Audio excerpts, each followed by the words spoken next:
17 सितंबर को रात 11:30 बजे नागपुर मुंबई हाईवे संख्या 53 पर चिखली रणथंभ के पास इको स्टार 4 पहिया वाहन संख्या MH46X3120 ने पीछे से एक अज्ञात वाहन को टक्कर मार दी। क्षेत्र के नागरिकों ने दुर्घटना की सूचना दी। पुलिस अज्ञात वाहन की तलाश कर रही है। ये दुर्घटना उस समय हुई जब वाहन जलगांव से नागपुर जा रहा था। बुलडाणा के अतिरिक्त पुलिस अधीक्षक अमोल गायकवाड़ ने बताया है कि दुर्घटना उस समय हुई है जब वाहन में 6 महिलाएं और 3 पुरुष सवार थे। मृतकों और घायलों को पहले मलकापुर उप जिला अस्पताल में जांच के लिए लाया गया।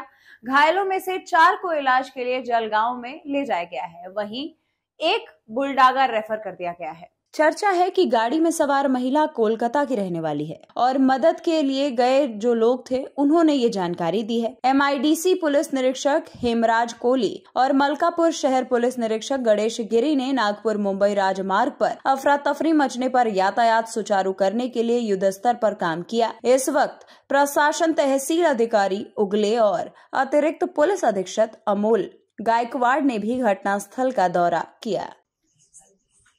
रणथंभ गावाजवळ मलकापूर MIDC पोलीस स्टेशनच्या हद्दीमध्ये संध्याकाळी साधारणपणे 11 ते 11:15 दरम्यान एक 4 चाकी इको गाडीचा ॲक्सिडेंट झालेला आहे। ही ॲक्सिडेंट झालेली गाडी जी आहे ती दुसऱ्या गाडीला पाठीमागून धडकल्याबाबतची प्राथमिक माहिती प्राप्त झालेली आहे। या इको गाडीमध्ये साधारणपणे 9 प्रवासी प्रवास करत होते। त्याच्यापैकी 4 प्रवासी जे आहेत त्यांचं दुर्दैवाने या अपघातामध्ये जागेवरच निधन झालेलं आहे। उर्वरित 5 जे प्रवासी आहेत त्यांना मलकापूर ग्रामीण रुग्णालयामध्ये आणण्यात आलेलं होतं आणि त्यांच्यावरती प्राथमिक उपचार करून त्यांना पुढील इलाजासाठी 4 प्रवासी जे आहेत ते जळगाव ग्रामीण रुग्णालयामध्ये रवाना करण्यात आलेले आहेत आणि एक प्रवासी जो आहे तो बुलढाण्याला रेफर करण्यात आलेला आहे। सर, गाडीमध्ये महिला आणि पुरुष याची संख्या किती होती? गाडीमध्ये जे 9 प्रवासी होते त्याच्यामध्ये 6 महिला आणि 3 पुरुष प्रवास करत होते।